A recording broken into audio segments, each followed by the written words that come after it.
안녕하세요. 세종인사이드 윤진아입니다. 한 아이를 키우려면 온 마을이 필요하다라는 아프리카 속담이 있습니다. 그만큼 우리 아이를 성장시키려면 학교뿐 아니라 마을과 공동체의 역할이 중요하다라는 뜻일 텐데요.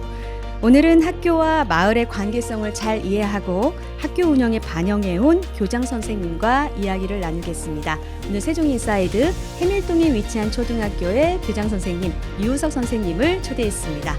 선생님 안녕하세요. 네, 안녕하세요. 나와주셔서 감사합니다. 초대해 주셔서 고맙습니다. 네, 오늘 세종인사이드 함께 하시는 분들께 직접 인사 부탁드리겠습니다. 네, 저는 해밀초등학교 교장 유우석입니다.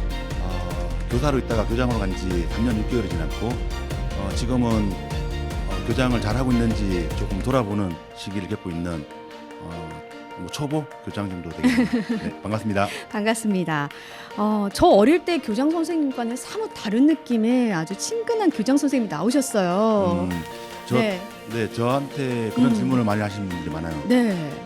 교사같이 생기지 않았다? 뭐 이런 질문도 있고 네. 또 어떤 학부모님들은 이제 집에서 얘기를 나눌 때 우리 이번에 온 교장 선생님은 되게 젊다는데 네. 진짜 젊어요 이렇게 물어보게 돼요 이렇게. 그래서 제가 네. 몇 살이 젊은 거냐고 제가 역으로 물어봤더니 네. 그래도 한 50은 넘었죠 막 그러는 거예요 이렇게. 네. 근데 아직 50이 넘지 않았습니다. 그렇군요. 네. 아마 그래서 조금 색다르게 느낄 수 있죠. 네, 그렇습니다. 이제 이야기를 하면서 이제 유우석 교장 선생님의 또 다른 매력을 한번 찾아보도록 하겠습니다. 유우석 교장 선생님께서는 초등학교 말씀하신 것처럼 교사로 재직 중에 공모를 통해서 이제 해밀동에 있는 초등학교 교장 선생님이 되셨는데요. 어떻게 공모를 하게 되셨는지 그 계기가 궁금합니다.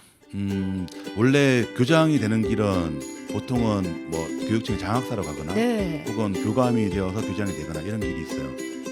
근데 이제 이런 조직 문화, 경직된 조직 문화를 좀 개선하고자 제가 알기로 2010년도에 처음으로 그 교사에서 교장으로 공부할 수 있는 제도가 열렸어요. 네. 그리고 세종시는 처음으로 그런 제도를 시행을 했고 네. 그 첫 시행에 제가 도전을 하게 된 거죠. 그렇군요. 사실 도전이라고 말씀을 하셨는데 쉽지는 않은 결정이지 않았을까 이런 생각이 들거든요. 예, 어떠셨어요? 전 이런 생각들은 좀 있었어요. 예를 들어서 학교에서 우리 아이들한테 가르칠 때 실패하는 걸 두려워하지 마라. 그렇죠. 그래서 도전해라 이런 얘기 하잖아요. 근데 실제로 학교에 있는 선생님들이 그렇게 하잖아요. 사실. 저는 한번 실패하더라도 한번 도전해보고 싶었고 그리고 제가 이런 과정들을 준비하는 과정들을 옆에 있는 선생님들과 같이 했어요. 네. 내가 실패하든 성공하든 이런 것들도 우리 같이 했으면 좋겠다. 간접 경험을 하시게 그렇죠. 된 거네요. 네. 그래서 어쨌든 결과가 좋았기 때문에 네. 지금 이 자리에 또 있는 것 같으네요. 네. 그렇군요. 도전이 굉장히 중요한데 몸소 실천을 해서 학생들에게 또 귀감이 돼주셨을 것 같습니다. 2020년 9월 1일에 개교한 이 초등학교는 세종시 출범 이후에 세종 혁신교육의 어떤 협력으로 만들어진 아주 특별함을 갖고 있는 학교라는 생각이 드는데요. 어떤 점이 특별한가요? 일단 공간적으로 좀 특별하긴 해요. 네. 왜냐하면 그 공간이 되게 좋고 아름답고 막 이런 것보다도 사실은 세종시와 교육청이 협력해서 만든 공간이에요. 네. 예를 들어서 학교 운동장은 시에서 관리하는 운동장이에요. 낮에는 아이들이 사용하고 저녁에는 주말에는 주민들이 사용하고 네. 이런 공간도 특별하지만 또 하나는 제가 전에 있던 학교가 유초중고와 그 주민센터가 같이 있었어요. 있고 네. 지금은 혁신학교라든지 혁신교육을 하면서 학교를 좀 벗어나는 경험들을 해야 되는데 벗어났을 때 초등학교에 있으면 중학교랑 연계하고 혹은 그 아파트와 연계하고 이랬으면 좋겠다는 생각을 했어요. 네. 그런 꿈을 가지고 도전한 학교였고 저뿐만 아니라 또 그런 생각을 가진 선생님들도 좀 많이 모였기 때문에 네. 저는 세종교육 10년쯤 됐는데 10년의 총합이라고 생각하고 있어요. 그렇군요. 이런 자부심을 가지고 있는 거죠. 네, 좋죠. 그리고 교실 자체도 굉장히 좀 색다르잖아요, 선생님. 네. 네. 다락방이 있더라고요. 저는 교실 아까도 좀 말씀드렸지만 네. 좋은 건물도 필요하지만 네. 다른 건물이 되게 중요한 것 같아요. 네. 그러니까 1학년 같은 경우에는 바닥이 난방이 돼요. 난방이 좋네요. 되는 건 네. 아이들이 유치원 생활에서 바닥 생활을 많이 하는데 그렇죠. 여기에 1학년 초등학교 들어갔을 때 잘 적응할 수 있도록 바닥 생활을 할 수 있게 돼 있고 2층에 있는 2학년 교실은 다락방이 있어요. 네. 여기는 아이들이 어딘가에 숨어 있기 좋아하고 끼리 같이 아지트처럼. 뭔가 비밀을 네. 공유하고 싶어하고 네. 그래서 아이 되게 좋아하는 공간이죠. 근데 이걸 네. 6학년 아이들은 지금 6학년 아이들은 2학년, 3학년 때 전학 왔기 때문에 네. 2학년 교실 사용하지 않았어요. 경험이 없군요. 없죠. 그렇지만 네. 외부에 나가면 다 자랑하고 다니는 우리 학교의 다락방입니다. 네. 학생들이 자부심을 느낄 수 있는 그런 공간이 굉장히 많은 것 같은데 또 특이한 게 교장실이 통유리로 돼 있더라고요. 훤히 내다 보일 수 있는. 네. 그러니까 한쪽 내부에 들어오면 네. 학교에 들어올 때 가장 먼저 맞이하는 데가 교장실이에요. 아, 그래요. 들어가자마자 왼쪽에 모든 벽이 유리로 되어 있어요. 네. 근데 이건 저는 의도하지 않았지만 여러 가지 좀 효과가 있어요. 예를 들어서 네. 어떤 뭐 오해를 하던 어떤 큰 뭐 민원이 있다. 네. 그러면 제가 교장실 내에 오시라고 해요. 그러면 딱 들어왔을 때 교장실이 딱 막혀 있는 것보다 열려 있고 제가 그 안에 있는 거예요. 네. 그러면 제가 만약에 어떤 화가 난 상대방이라 생각해도 이 학교가 닫혀 있지 않구나 네. 이런 느낌을 주는 건 되게 중요하다고 그렇겠네요. 생각을 했고 네. 그리고 아이들도 지나가면서 제가 닫혀 있으면 들어올 생각 못 하겠죠. 네. 그래서 제가 열려 있고 또 지나가면서 저 이렇게 손을 흔들어줘요. 그럼 같이 손을 흔들고 네. 그럼 애들 자연스럽게 들어오죠. 아. 그래서 지금은 가장 많은 질문 중에 거기가 좀 불편하지 않냐 이런 질문을 하는데 네. 지금은 우리 학교에서 가장 안전한 공간 아. 이라고 생각합니다. 가장 또 소통이 원활한 공간이지 그렇죠. 않을까 이런 생각도 드네요. 정말 특별함이 있는 것 같은데요. 또 이 초등학교의 학생들은 협동조합을 만들어서 또 매점을 운영한다는 소문을 들었어요. 어떻게 시작이 됐는지 궁금합니다. 아이들은 공약에 학교에 매점을 만들겠다고 학생의 선거에 공약을 가지고 나왔어요. 그렇군요. 근데 그 전에 사실 학부모회 모임이 그 협동조합을 만들자라는 모임이 좀 있기도 했어요. 네네. 그래서 아이들도 지금은 이제 협동조합 만든 지 한 1년쯤 됐는데 여기 이사장이 학부모님이시고 네. 이사를 학부모님이시고 조합원이 한 200명쯤 돼요. 오, 그 대단하네요. 중에 100명 네. 정도가 아이들이에요. 와. 네. 아이들이 네. 그 물건을 사 먹기도 하지만 또 조합원의 날 이런 행사도 해요. 그렇군요. 그게 막 참가도 하고 네네. 또 거기에 뭐 운영 분과로 들어가 가지고 특히 이제 곧 있으면 방학인데 방학 때 아이들이 거기 직접 물건을 팔기도 하고 또 홍보자를 만들기도 하고 네. 또 어떤 물건이 들어오면 이 물건의 값어치를 아이들과 같이 정해서 매겨요. 네. 그렇게 팔기도 하고 되게 참여하는 거죠. 그러네요. 이 학교가 정말 작은 사회다라는 생각이 맞구나. 이런 확신을 갖게 되는 그런 활동이 아닌가 이런 생각이 듭니다. 그리고 그 교육마을 협의회를 구성해서 학교 운영에 좀 이용을 하고 계시잖아요. 이 학교가 위치하고 있는 동에 유초중고 그리고 주민센터, 주민자치회 또 그 학군에 소속돼 있는 아파트 입주자 대표 협의회까지 참여를 하는 걸로 알고 있는데 이 어떻게 운영이 되고 있나요? 우리 이제 케밀 교육마을 협의회라고 불러요. 네네. 그러니까 교육마을 나름의 이제 자부심을 담은 거죠. 네. 그러니까 마을 교육이 아니라 교육마을. 우리는 교육에 중점을 두고 있다. 음. 이렇게 했고 보통 학교에서 학교의 교육이 학교 안에서 이루어지는 경우가 많잖아요, 사실. 그렇죠. 그렇기도 하고 사실은 마을 주민들도 교육은 학교에서 하는 거야라고 생각하시는 분들이 많아요. 근데 저는 지금 이제 이 시대에 학교에서 만들어지는 교육, 우리가 지식을 얻으려면 얼마든지 얻을 수 있는 곳이 많은데 이제는 우리가 배운 것을 실천하는 곳이 마을이기도 하고 저는 여기서 살아가는 곳이 마을이기도 하기 때문에 이걸 학교와 마을이 어떻게 하면 좋을까라는 고민이 있었고 그 고민 중에 가장 처음에 제가 교장으로서 할 수 있는 일은 연결시키는 일이었어요. 네. 그래서 제일 처음에 마을 입주자 대표 회장님을 만났어요. 만나가지고 제가 여기에 교육마을 우리가 교육이 중심이 됐으면 좋겠는데 우리 이런 고민을 가지고 있는데 같이 하지 않겠냐고 같이 하고 또 다른 아파트 단지도 같이 하고 또 유초중고 교장 선생님 같이 하고 네. 이렇게 모이니까 처음에는 다 쉽지 않죠. 그렇죠. 왜냐하면 이질적인 집단이 같이 협의할 때 서로의 욕심과 서로가 하고 싶은 게 있어가지고 부딪히는 게 많아요. 그렇죠. 근데 그때 저의 전략은 양보였어요.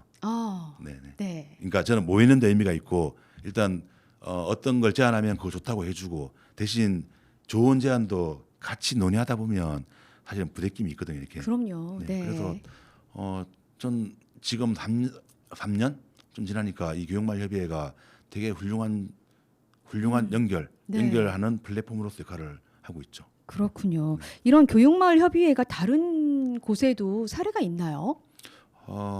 지금은 네. 여기에 삼생의 서담동 네. 이쪽에서 좀 시도를 하고 있는 것 같고 네. 그 세종시가 가장 좋은 점은 제가 보니까 네. 우리 학교 아이들이 주민총회에 가가지고 주민 참여 사업으로 제안을 했어요. 네. 그러니까 뭐 그 공원에 그늘막을 만들어 달라. 음. 이게 또 된 거예요. 또 되고 실제로 그늘막 설치되기도 하고 그리고 또 총회에 갔을 때 보통 총회에 가면 그 어르신들이 계시잖아요. 그렇죠. 예. 근데 아이들이 가가지고 공연하고 발표하고 그랬더니 한 2,300명이 모인 거예요. 네. 그때 내빈으로 오셨던 뭐 시장님 뭐 등등의 이런 분들도 네. 자리를 못 떠나는 거예요.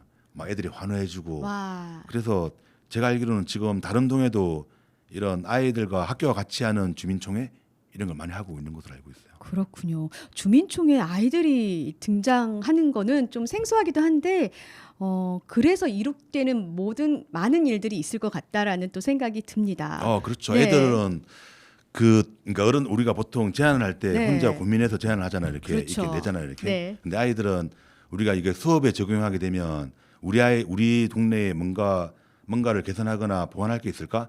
그러다 보면 몇 가지 올 거 아니에요. 이렇게 네, 네. 몇 가지 문제가 제안이 돼요. 그러면 팀을 구성해가지고 모둠을 구성해서 이거에 대해서 막 논의를 해요. 그러면 아이들이지만 5학년, 6학년 아이들이지만 진짜 심도 있는 논의가 돼요. 네. 근데 이 제안서는 그냥 어른 한 명이 쓰는 거랑 질이 달라요. 그렇군요. 그래서 주민총회에서 네. 어떻게 그때 3개의 주민 제안 사업을 하기로 했는데 네. 우리 학교에 2개를 보내달라. 오. 그래서 우리 학교 2개를 보낸 거예요. 와. 하나는 그 학교 우리 마을이 좀 복잡하니 마을 지도를 그리는 사업과 그늘막을 한 거예요. 네, 2개 네. 다 된 거예요. 와, 네, 그것도 대단하네요. 투표에서 1, 2위로. 와. 뭐 학교만의 특별함이 아니라 그 학교에 소속돼 있는 선생님, 아이들, 마을 협의회 하고 계시는 모든 분들이 특별한 곳이라는 그런 생각이 듭니다. 선생님께서는 처음부터 선생님을 꿈꾸셨나요? 제가 이제 태어난 곳이 진짜 깡촌이었어요. 그래요. 그 예. 버스가 뭐 하루에 4-5대 다니는. 아. 그래서 볼 수 있는 직업이 별로 없었고 그 중에 가장 매력적인 직업이 사실 선생님이었죠. 선생님 너무 좋죠. 네. 세종교육청 혁신기획단과 학교혁신지원센터에서도 근무를 하셨네요. 어떤 일을 하셨어요? 세종시 교육청은 제가 네. 14년 후반기에 들어가서 2년 정도 근무를 했어요. 하고 그 당시에 현재 이제 교육감님 당선되고 난 다음에 당선 이후에 인수위라고 그래요. 아, 네. 그 전에 몰랐죠. 그 전에는 교육감님의 음. 이름을 알고 있었지만 만나 뵌 적도 없고. 네, 네. 근데 이제 인수위를 꾸리면서 그 당시에 현장 중심의 교육 정책을 펼치겠다 이렇게 하시면서 그 초등교사와 중등교사를 몇 명씩 뽑은 거예요. 네, 네. 그 중에 좀 초등교사 몫으로 갖고 네, 네. 거기에서 이제 지금의 세종교육을 좀 정책을 수립하거나 이런 데 같이 참여하게 됐죠. 그러셨군요. 교장은 학교 담장위를 걷는 사람입니다라는 멋진 말을 해주셨는데 이 교장을 발령받아서 지금 계속해서 학교 운영을 하고 계시잖아요. 그 중에서 좀 의미 있는 성과가 있었을까요? 담장이를 건다는 건 네, 저는 우리 학교를 보면 생각나는 게 학교에 울타리가 있어요. 네, 울타리가 낮지 않고 한 4-50cm 정도 울타리가 있는데 네. 이게 울타리인 거예요. 그러니까 경계거죠, 경계. 그렇죠. 이 경계가 그 보기에는 한 40cm지만 그렇죠. 밖에서 보면 학교가 완전 폐쇄적인 집단이고 네. 또 안에서 보면 밖은 위험한 곳인 거예요. 그럴 수 있죠. 예. 그래서 그렇다고 해서 이제 교장의 역할은 그러니까 안과 밖을 좀 살피는 것 같아요. 밝히고 여기가 안전하지 않은 곳이 아니다. 이런 얘기를 해주고 그리고 여기가 폐쇄적인 곳이 아니다. 이 얘기를 해주는 그런 역할인 것 같아요. 바깥과 학교 안을 연결시키는 연결시키는 그런 중요한 역할을 하고 계시다는 얘기를 해주셨고요. 선생님께서는 또 작가시기도 합니다. 예, 글도 쓰셨고 또 대학원에서는 아동문학을 또 전공을 하셨는데요. 대전일보 신춘문예 또 공무원 문예대전에서도 당선하시고 수상한 경력이 있으세요. 어떻게 글을 쓰게 되셨어요? 이건 네. 제가 교사이긴 하지만 또 교사 6학년 담임선생님 영향이 컸고 네. 그 6학년 담임선생님께서 문집을 만들어냈어요. 그죠? 6학년 때 네. 내고 그 앞에 그 선생님이 쓴 시가 있어요. 6학년 때 뭐 연애 편지를 쓰고 그러면 네. 그다음 아침에 읽어보면 너무 오글거리잖아요. 이게. 못 보내잖아요. 그렇죠. 이게. 예. 근데 이 선생님이 쓴 글은 제가 중학교 올라가서 다시 우연히 보게 되고 보게 됐는데 너무 멋있는 거야. 그래서 글 쓰는 네네. 매력이 따로 있구나 이게. 그래서 작가가 되고 싶은 생각을 그때부터 했고, 네. 근데 그때는 대신 뭐 시인이었죠. 음. 꿈은 시인이었고, 네, 네. 그다음에 이제 소설가였고, 교대에 가는 바람에 아동문학을 접하게 됐고, 네. 그리고 운 좋게 뭐 신춘문예나 이런 것들이 있었고, 근데 저한테는 되게 좋았던 건 글 쓰는 뭐 창작 활동을 하는 거랑 네. 학교를 운영하는 거랑 되게 비슷하다는 생각을 되게 많이 해요. 어떤 점이 그럴까요? 예를 들어서 제가 그 책 속에서 책은 제가 작가를 그러니까 인물을 만들어내고 네. 사건을 만들어내잖아요. 네. 이 만들어낸 인물과 사건들이 그럴싸해야 돼요. 실감 나야 돼요. 누가 보든지 간에 저건 별로 이게 뭔가 맞지 않는데 네. 이렇게 되면 안 되잖아요. 이게. 네. 그러니까 그렇죠. 만들어낸 어떤 질서가 있으면 그 질서를 제가 지켜줘야 되는 거예요. 네. 학교 운영도 똑같아요. 아. 학교 운영도 제가 교장이라고 해서 제가 이렇게 뭔가를 같이 논의해가지고 뭘 만들었는데 이게 마음에 들지 않아요. 근데 이걸 어기게 되면 엉망인 거죠. 그렇죠. 그렇죠? 이건 되게 중요한, 그러니까 함께 만들어내고 함께 지켜야 된다는 되게 중요한 것 같아요. 이거. 이제 설명을 듣고 나니까 이해가 바로 되는 것 같습니다. 그 좋은 어린이 책 공모 대상을 수상하셨어요. 이 대상 수상작은 어떤 책인지 궁금합니다. 제목은 보물섬의 비밀이라는 모험 네. 이야기예요. 네. 그 모험 이야기 중에 그 내용 중에 700년 전에 중국에서 일본으로 가던 배가 서해안에서 난파되는 사건이 있어요. 네. 실제로 있던 일이에요. 아. 근데 거기에 이제 보물이 있었고 보물을 어느 섬에 이제 숨겨져 있는 걸 찾아러 다니는 거였어요. 저는 이 동화를 쓰고 이런 모험 어른과 아이의 뭐 이렇게 좀 생사를 오가는 나름대로의 모험 이야기를 썼다고 생각하고 야, 이 정도 스케일이면 뭐 네. 좋지라고 저도 생각했어요. 이렇게 네네. 했는데 제가 유럽에 대상을 받고 유럽으로 여행을 보내줬어요. 네. 유럽에 가가지고 뭐 이탈리아나 등등 보면서 여기는 국제적인 도둑이 있는 거야. 야, 세상은 진짜 넓구나. 네. 저는 우리나라에서 이런 소소한 사건이 아니라 네네. 좀 더 크게 놀아야 돼. 그래야 될 것 그런 생각들을 좀 같은. 했죠. 네. 다음 작품에선 좀 더 큰 스케일의 저희가 좀 작품을 기대해도 될까요, 선생님? 예. 저는 이런 건 있어요. 네. 이건 모험 이야기였고 네. 두 번째 이야기는 여자 축구 이야기였어요. 오, 네. 그래서 우리 학교에 운동장이 되게 넓잖아요. 네. 그러니까 잘 생각해 보면 예전에 가장 인정받던 아이는 그 운동장에서 잘 뛰는 아이, 운동을 그렇죠. 잘하는 아이, 맞아요. 특히나 네. 축구 잘하는 아이, 혹은 책상이 자기 자리잖아요. 책상에서 잘하는 아이, 공부 잘하는 아이. 네. 그러니까 운동을 잘하거나 음. 공부를 잘하거나 이 두 아이가 인정을 받았고, 그래서 저는 이 운동장이 되게 넓은데 이게 네. 누구 것인가를 고민해 보면 다 여학생들의 것이 아닌 거예요. 여학생들은 그냥 뭐 응원대에 있거나 가장 자리에 있는 사람들이라. 그래서 저는 여기에 여학생이 주인공이 될 수 있다 네. 이런 생각도 했고, 이두 번째 선택이 여자 축구 이야기예요. 너무 재미있을 것 축구와 같아요. 이재현이라고. 아, 네, 축구. 맞습니다. 이제 좀 그런 간접 경험을 아이들이 책을 통해서 하고 좀 새로운 또 꿈도 꾸어보고 도전해보면 네. 참 좋을 것 같다라는 그런 생각이 듭니다. 작가 모임 대표를 또 하고 계시는데요. 어떤 활동들을 하고 계세요? 전체는 한 50명 가까이 되는데 활동 네. 이렇게 지역에 약간 소외된 지역 네. 이걸 돌면서 작가를 만나기 어려운 친구들을 찾아가는 것들을 많이 해요. 아, 네. 그래서 뭐 제가 진도, 괴산 이런 데 또 작은 도서관 이런 데 가서 활동을 하고 있죠. 네. 그리고 근데 거기서 만나면 이제 작가로서의 경험들을 되게 공유하고 저는 이제 살면서 제가 이제 좀 소중하게 생각하는 것들 중에 하나가 이질적인 집단과 만나는 거예요. 네. 저는 이것도 동화랑 비슷해요. 동화에서 A 사건과 B 사건이 있으면 네. 이 사건이 비슷하면 재미가 없잖아요. 완전 엉뚱한 사건인데 연결되면 그 사이에 저는 상상력과 창작이 만들어진다고 생각되거든요. 네. 제가 오늘 이 자리에 오면 이 자리에 왔을 때 우리 학교랑 만나는 부분이 또 생기잖아요. 이렇게. 그렇죠. 저는 그래서 이질적인 집단을 만날 때 두려워하지 않는 거 되게 중요하다고 생각해요. 새해가 됐어요. 2024년도 어떤 계획을 갖고 계신지 궁금합니다. 전 학교에서는 제가 3년 반 교장을 했고 6개월 정도 남았어요. 그래서 네. 이제 선생님들하고 간담회를 요즘에 좀 자주 해요. 하고 우리가 어쨌든 다 이제 개교 멤버기도 하고 같이 살아왔던 선생님들이라 우리가 이제 남길 것은 무엇이고 또 좀 보완할 것은 무엇인가 이런 얘기를 좀 자주 해요. 네. 하고 그렇지만 제가 이제 하여튼 6개월을 떠나긴 하겠지만 막 슬프게 떠나거나 아쉽게 떠나거나 그러지 않았으면 좋겠다는 생각을 되게 많이 해요. 제 개인적으로는 잘 이어주는 역할 음. 이게 제 역할이라고 생각하고 있습니다. 그 3년을 같이 했던 개교 멤버이기 때문에 뭐 교직원들도 그렇고 학부모님들도 그렇고 학생들도 그렇고 굉장히 좀 애틋하고 또 정이 많이 들었을 것 같은데 말씀하신 대로 또 돌고 돌고 또 만나는 그런 인연들이 있기 때문에 마무리를 잘 하시면서 또 좋은 걸 남겨주시고 가시면 참 좋을 것 같습니다.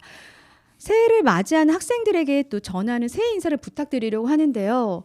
또 거기에 좀 덧붙여서 이제 새해가 되면서 학교 예비 그 통지서를 받은 학부모님들도 계실 것 같아요. 굉장히 그때는 굉장히 설레고 기대되고 하는데 이 학부모님이나 또 예비 초등학생들에게도 좀 인사 말씀 같이 전해주시면 참 좋을 것 같습니다. 네, 얼마 전에 1학년 예비 소집을 했어요. 네. 그때 만약 둘째면 모르겠지만 첫째 특히 부모님들은 얼마나 맞아요. 기대도 있지만 설레기도 하고 걱정도 되고 그럴 것 같아요.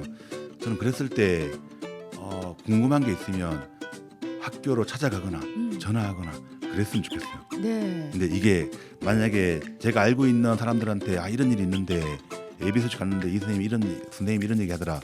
이건 뭔가 좀 이상한 거 아니야? 막 이렇게 소문을 키우기보다는 네. 저는 필요하면 저는 직면이라 말을 많이 쓰는데 만나서 얘기 나누면 사실은 가장 빠른 해결책이고 그렇죠. 가장 안정되고 그리고 아이들은 학교를 좀 자주 놀러 갔으면 좋겠어요. 네, 산책 삼아서 가고 여기가 너희 학교라는 걸 알려주고 그랬으면 좋겠다는 생각을 많이 하죠. 코로나 때 제가 그러니까 20년 9월 개교할 때가 코로나 한참일 때잖아요. 맞아요. 이때 1학년 네. 아이들이 왔는데 그중에 수도권에 오는 아이들은 일주일 정도밖에 학교 못 다니고 1학기 동안. 네. 그러니까 얘들은 유치원인지 초등학생인지 모르겠는 거예요. 이렇게. 그렇죠. 저는 그래서 이게 입학식을 기점으로 해서 이 어른들이 너 내년부터 1학년이고 뭐 이런 거 뭐 해야 돼, 뭐 축하해 이런 얘기를 해주는 건 되게 중요한 것 같아요. 어떤 그런 상징적인 그렇죠. 식도 굉장히 중요하다 이런 이제 말씀해 주신 것 같습니다. 두 분은 이제부터 오늘부터 뭐 부부입니다라고 말해주는 것처럼 그렇죠. 이런 의식이 중요했던 건 되게 중요해가지고 네네. 학교에서 학교도 나름 챙길 때도 되게 지금은 딱딱하게 챙기지 않아요. 네. 되게 따뜻하게 챙기고 아마 지금 많은 학교들이 방학 때 학부모 교실이나 예비 학부모 교실 이런 거 할 거예요. 좀 하시면 좀 찾아갔으면 좋겠어요. 그리고 제가 있는 학교에도 오시면 네. 제가 정신껏 맞아야겠습니다. 네, 현관 바로 앞에 있는 통유리창의 교장실에서 우리 유우석 교장선생님께서 따뜻하게 맞이해 주실 겁니다. 오늘 유우석 교장선생님과 얘기를 하다 보니까요 시간이 훌쩍 지났습니다. 너무 아쉬운데 또 새해에도 화이팅 해주시고요. 오늘 나와주신 거 너무 감사드립니다. 인사드리겠습니다. 네, 감사합니다. 고맙습니다. 네, 오늘은 해밀동에 위치한 초등학교의 유우석 교장선생님과 유쾌한 이야기를 나눠봤습니다. 우리 아이들이 안전하고 창의적으로 학습하고 또 꿈을 키워갈 수 있도록 학교와 지역 공동체가 함께하는 모습이 참 인상적이었는데요. 우리 아이들이 성장할 수 있도록 노력하고 계시는 많은 분들이 계십니다. 새해에는 그분들이 더 힘낼 수 있는 그런 새해가 됐으면 좋겠고요. 세종인사이드 함께해 주신 여러분들 새해 복 많이 받으시고요. 저는 다음 주에 다시 오겠습니다. 감사합니다.